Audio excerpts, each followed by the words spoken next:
পর্যায়ের ফাইনাল দলের খেলাটি উপভোগ করছি। দুই দলের লড়াই উপভোগ করছি। আকাশী রঙের জার্সি নিয়ে যারা মাঠে এই মুহূর্তে মাঠের পশ্চিম পাশে অবস্থান গ্রহণ করছে তারা হচ্ছে ভক্তমা আশ্রম 4 নম্বর পাল্টাপুর ইউনিয়ন, এবং নীল রঙের জার্সি নিয়ে যারা রয়েছে মাঠের পূর্ব পাশে তারা হচ্ছে ডাক্তার জিনেশ্বরী কালীতলা সরকারি প্রাথমিক বিদ্যালয় তথা 11 নম্বর মরিচা ইউনিয়ন। দুই দলের মধ্যে আমরা খেলা উপভোগ করছি। এখন পর্যন্ত সেই কাঙ্ক্ষিত গোলের দেখা কিন্তু পায় নাই কোনো দল।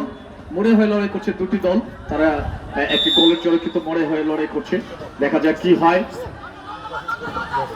এখন পর্যন্ত গোল হয় নাই। পাল্টা খবর সাইডের ঝান্ডা লক্ষ্য করলেন দর্শক বন্ধু আপনারা। অফসাইড সংক্রান্ত পতাকা সহকারী ম্যাচ রেফারি আল মামুন, সহকারী শিক্ষক পতাকা উত্তোলন করে প্রধান ম্যাচ রেফারি আবুল কাশেমের দৃষ্টি আকর্ষণ করেন।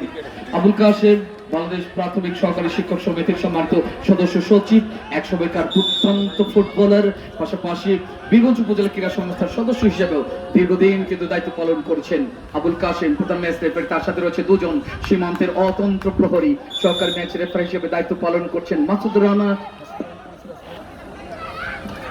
233 বঙ্গাব্দ এবং 11 জিলকত 1447 হিজরি এমন একটি দিনই আজকের চমৎকার final match, grand finale match আমরা উপভোগ করছি বীরগঞ্জ পাইলট সরকারি উচ্চ বিদ্যালয়ের সবুজ গালিচায়।